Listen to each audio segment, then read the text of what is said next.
Hi dears, welcome back. ഇന്നത്തെ വീഡിയോയിൽ butter use ചെയ്യാത്തൊരു വാനില കപ്പ് കേക്കിൻ്റെ റെസിപ്പിയാണ് ഷെയർ ചെയ്യുന്നത്. ഇത് ഓവനിലും ഓവൻ ഇല്ലാതെയും ചെയ്ത് കാണിക്കുന്നുണ്ട്. അപ്പോൾ നമുക്ക് വീഡിയോയിലേക്ക് പോവാം. അപ്പോൾ ആദ്യം തന്നെ എൻ്റെ കയ്യിൽ കപ്പ് കേക്കിൻ്റെ ട്രേ ഇല്ല, അതുകൊണ്ട് ഇതേപോലെയുള്ളൊരു ഡിസ്പോസിബിൾ ഗ്ലാസ്സിലേക്കാണ് കപ്പ് ഇറക്കി വെച്ച് കൊടുത്തിരിക്കുന്നത്. ഇതൊരു മീഡിയം സൈസിലുള്ള കപ്പ് കേക്കിൻ്റെ കപ്പാണ്. അപ്പോൾ ഈ ഒരു കപ്പ് കേക്ക് മോൾഡിനേക്കാളും ഈ ഡിസ്പോസിബിൾ ഗ്ലാസ് അല്പം ഒന്ന് ചെറുതായത് കൊണ്ട് തന്നെ ബേക്ക് ചെയ്ത് കഴിഞ്ഞപ്പോൾ കപ്പ് കേക്കിൻ്റെ ഷേപ്പിൽ അല്പം ഒന്ന് വ്യത്യാസം വന്നിട്ടുണ്ട്. അടുത്തതായിട്ട് ഒരു അരിപ്പയിലേക്ക് ഒരു 1.5 കപ്പ് മൈദ ഇട്ട് കൊടുക്കാം. അതേപോലെ ഒരു 3 ടേബിൾ സ്പൂണ് പാൽപ്പൊടിയും 1 ടീസ്പൂണ് ബേക്കിംഗ് പൗഡറും കൂടി ചേർത്തിട്ട് നന്നായിട്ടൊന്ന് അരിച്ച് വെക്കാം. ഇതിവിടെ ഒരു പ്രാവശ്യം അരിച്ചെടുത്തിട്ടുള്ളൂ, അതുകൊണ്ട് നന്നായിട്ടൊന്ന് മിക്സ് ചെയ്തെടുക്കുകയാണ്. അപ്പോൾ നിങ്ങൾക്ക് വേണമെങ്കിൽ 2-3 പ്രാവശ്യം ഇത് അരിച്ചെടുക്കാം. ഇനി ഒരു മീഡിയം സൈസിലുള്ള 3 മുട്ട എടുത്തിട്ട് സെപ്പറേറ്റ് ചെയ്ത് വെച്ചിട്ടുണ്ട്. അപ്പോൾ ഈ ഒരു സമയം തന്നെ ഓവൻ അവിടെ പ്രീഹീറ്റ് ചെയ്യാൻ വേണ്ടിയിട്ട് 180 ഡിഗ്രിയിൽ ഒരു 10 മിനിറ്റ് സെറ്റ് ചെയ്ത് വെച്ചിട്ടുണ്ട്. അതേപോലെ ഗ്യാസ് സ്റ്റോപ്പിൽ ചെയ്യാൻ വേണ്ടിയിട്ട് സോസ് പാന് ഒന്ന് ചൂടാക്കാൻ വേണ്ടിയിട്ടും സിമ്മിലേക്ക് വെച്ച് കൊടുത്തിട്ടുണ്ട്. അപ്പോൾ ആദ്യം എഗ് വൈറ്റിൽ ഒരു 1/2 ടീസ്പൂൺ അടുപ്പിച്ചിട്ട് ഉപ്പിട്ട് കൊടുത്തിട്ട് നന്നായിട്ടൊന്ന് ബീറ്റ് ചെയ്തെടുക്കാം. പിന്നെ ഒരു 3/4 കപ്പ് പൊടിക്കാത്ത പഞ്ചസാര എടുത്ത് വെച്ചിട്ടുണ്ട്. അപ്പോൾ അതിൻ്റെ പകുതി എഗ് വൈറ്റിലേക്ക് ഇട്ട് കൊടുത്തിട്ട് ഈ എഗ് വൈറ്റ് നന്നായിട്ട് തന്നെ ഒന്ന് ബീറ്റ് ചെയ്തെടുക്കാം. അങ്ങനെ എഗ് വൈറ്റ് ഇവിടെ നന്നായിട്ട് ബീറ്റ് ചെയ്തെടുത്തിട്ടുണ്ട്. ഇനി ഇതവിടെ മാറ്റി വെക്കാം.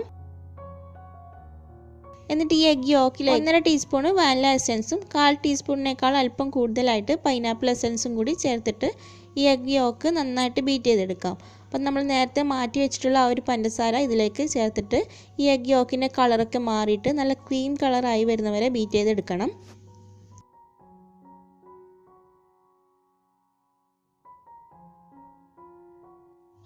അപ്പോൾ എഗ് യോക്കൊക്കെ ഇതേപോലെ നല്ല ക്രീം കളറായി വന്നിട്ടുണ്ട്. ഇനി ഇതിലേക്ക് ഒരു 1/2 കപ്പ് പാല് ചേർത്ത് കൊടുക്കാം. അതേപോലെ ഒരു 1/3 കപ്പും പിന്നെ 1 ടേബിൾ സ്പൂണും ഓയിൽ ചേർത്ത് കൊടുക്കാം. എന്നിട്ട് ഒന്ന് ബീറ്റ് ചെയ്ത ശേഷം ബീറ്റർ ഓഫ് ചെയ്യാം. ഇനി ഇതിലേക്ക് നമ്മൾ നേരത്തെ അരിച്ചു വെച്ചിട്ടുള്ള ആ ഒരു ഫ്ലോർ മിക്സ് കുറച്ചായി ചേർത്തിട്ട് കട്ടയൊന്നും ഇല്ലാതെ മിക്സ് ചെയ്തെടുക്കണം. അപ്പോൾ ഇതിൽ നിങ്ങൾക്ക് ബട്ടർ യൂസ് ചെയ്യണമെന്നുണ്ടെങ്കിൽ ആ ഓയിൽ ചേർത്തതിന് പകരമായിട്ട് ബട്ടർ മെൽറ്റ് ചെയ്തത് ചേർത്ത് കൊടുത്താൽ മതി.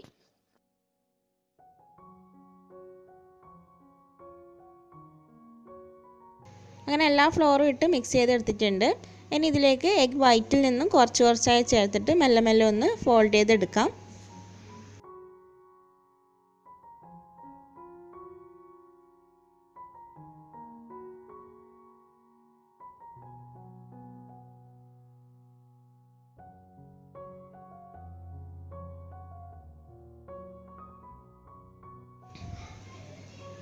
അങ്ങനെ ബാറ്ററി ഇവിടെ റെഡി ആയിട്ടുണ്ട്. ഇനി ഇതിലേക്ക് ചേർക്കുന്നത് ഒരു നാരങ്ങയുടെ തൊലി ഇതേപോലെ ഗ്രേറ്റ് ചെയ്തെടുത്തതാണ്. അപ്പോൾ ഗ്രേറ്റ് ചെയ്യുമ്പോൾ അതിൻ്റെ വൈറ്റ് പാർട്ട് പെടാതെ വേണം ഗ്രേറ്റ് ചെയ്തെടുക്കാൻ. വൈറ്റ് പാർട്ട് പെട്ട് കഴിഞ്ഞാൽ അതൊരു കയ്പ്പ് ടേസ്റ്റ് വരും. അപ്പോൾ ഇത് ഏകദേശം ഒരു ടീസ്പൂൺ അടുപ്പിച്ചിട്ടുണ്ട്. അതും കൂടി ചേർത്തിട്ട് നന്നായിട്ടൊന്ന് മിക്സ് ചെയ്ത് കൊടുക്കാം. ഇനി ഈ കപ്പിൻ്റെ ഒരു 3/4 ഭാഗത്തോളം ബാറ്റർ ഒഴിച്ചു കൊടുക്കാം.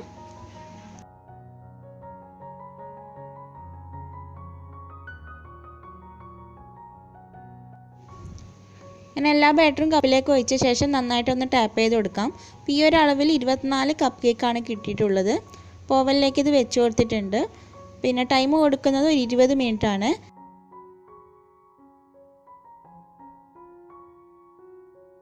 ഗ്യാസ് സ്റ്റോപ്പിൽ ചെയ്യുമ്പോൾ നേരത്തെ പ്രീഹീറ്റ് ചെയ്ത് വെച്ചിട്ടുള്ള ഈ ഒരു സോസ് പാനിലേക്ക് ഡയറക്റ്റ് ഇതേപോലെ കപ്പ് ഇറക്കി വെച്ച് കൊടുത്തിട്ട് സിമ്മിലാണ് ഫ്ലെയിം വെച്ച് കൊടുക്കുന്നത്.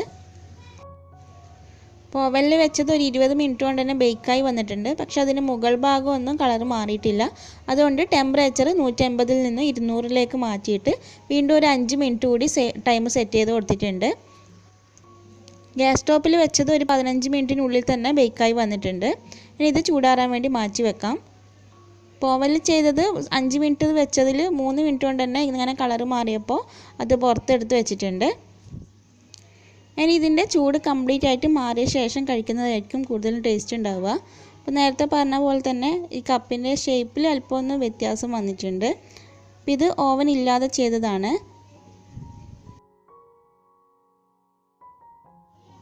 അപ്പോൾ ഓവനിൽ ചെയ്തതിലും ഓവനില്ലാതെ ചെയ്തതിനും ടേസ്റ്റ് സെയിം തന്നെയാണ്, പക്ഷേ കളറിൽ മാത്രമേ ഉള്ളൂ വ്യത്യാസം. ഇത് കഴിക്കാൻ വേണ്ടിയിട്ട് നമ്മൾ ബേക്കറിയിൽ നിന്നൊക്കെ കഴിക്കുന്ന ആ ഒരു ബേക്കറി കപ്പ് കേക്കിൻ്റെ ഏകദേശം ആ ഒരു ടേസ്റ്റാണ്. പെർഫെക്റ്റ് ടേസ്റ്റ് ആണെന്നൊന്നും പറയുന്നില്ല. അപ്പോൾ ഇത് ഓവനിൽ ചെയ്തതാണ്.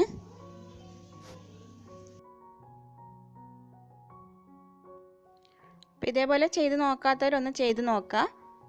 പിന്നെ നിങ്ങൾക്ക് വേണമെങ്കിൽ ഇതിന് മുകളിൽ ക്രീം വെച്ചിട്ട് ഫ്രോസ്റ്റിംഗ് ചെയ്ത് കൊടുക്കാം. അപ്പോൾ ഞാനിവിടെ കുറച്ച് കപ്പ് കേക്കിൽ ഇതേപോലെ റോസഡ് ഫ്ലവേഴ്സ് ആക്കി കൊടുക്കുന്നുണ്ട്. ഇത് നൂറിൻ്റെ N1 നോസിലാണ്. അപ്പോൾ ഇത് ഇങ്ങനെ തന്നെ കഴിക്കാം, അല്ലെങ്കിൽ കുറച്ച് സമയം ഫ്രിഡ്ജിൽ വെച്ചിട്ടും കഴിക്കാവുന്നതാണ്. അപ്പോൾ ഇത്രയേ ഉള്ളൂ ഇന്നത്തെ വീഡിയോ. നിങ്ങൾക്ക് ഇഷ്ടമായിട്ടുണ്ടെങ്കിൽ ലൈക്ക് ചെയ്യാനും ഷെയർ ചെയ്യാനും, ചാനൽ ഇതുവരെ സബ്സ്ക്രൈബ് ചെയ്യാത്തവരുണ്ടെങ്കിൽ പ്ലീസ് ഒന്ന് സബ്സ്ക്രൈബ് ചെയ്യാനും മറക്കരുത്. അപ്പോൾ മറ്റൊരു ദിവസം നല്ലൊരു റെസിപ്പിയുമായി വീണ്ടും കാണാം. Thanks for watching.